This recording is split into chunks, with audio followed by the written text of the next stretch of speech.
Hello everyone, nice to meet you. Do you know aurora? Do you know how beautiful aurora is? Have you ever wondered how the beautiful aurora is formed?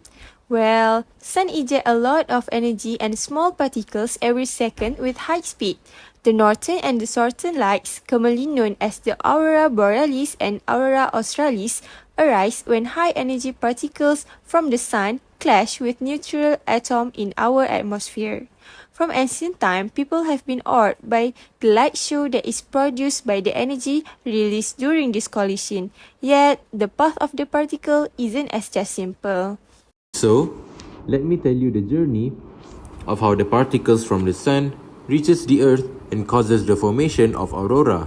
There are three main points in this journey. First, when the particles are leaving the sun, then when it stops in the earth's magnetic fields, and lastly, when it reaches the atmosphere and is visible on earth. Okay, now let us see how the journey starts. The hottest place at the sun is its corona, which is the outermost layer. The proton and electron that forms the northern lights came from here.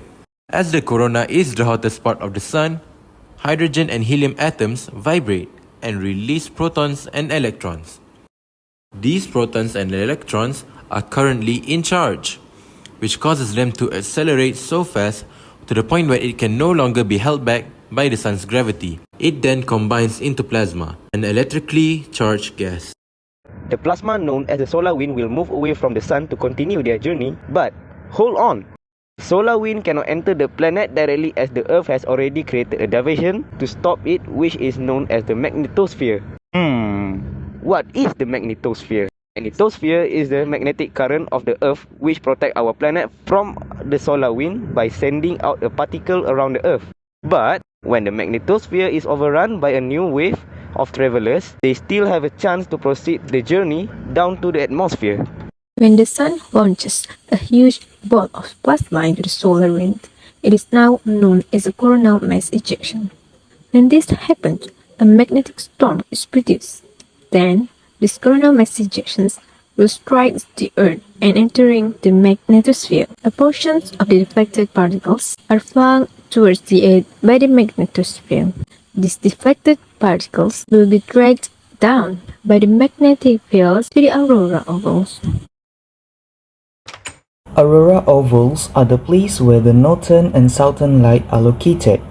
After traveling 4 million miles across the galaxy, the sun's particles finally put on their magnificent light show.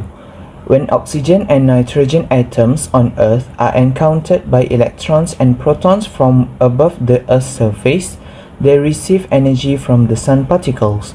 Then, they become excited and release photons. In the form of light, photons are discrete energy particles.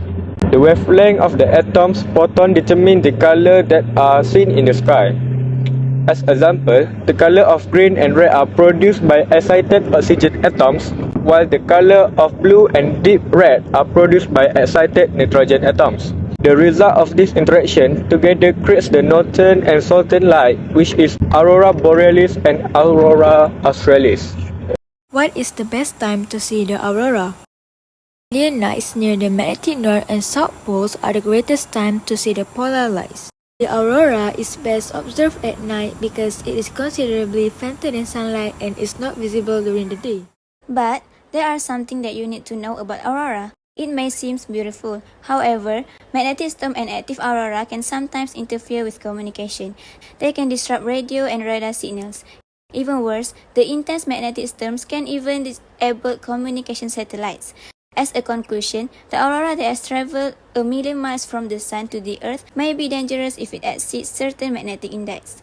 Now you know how aurora is formed. Hope you guys enjoy our video. See you next time.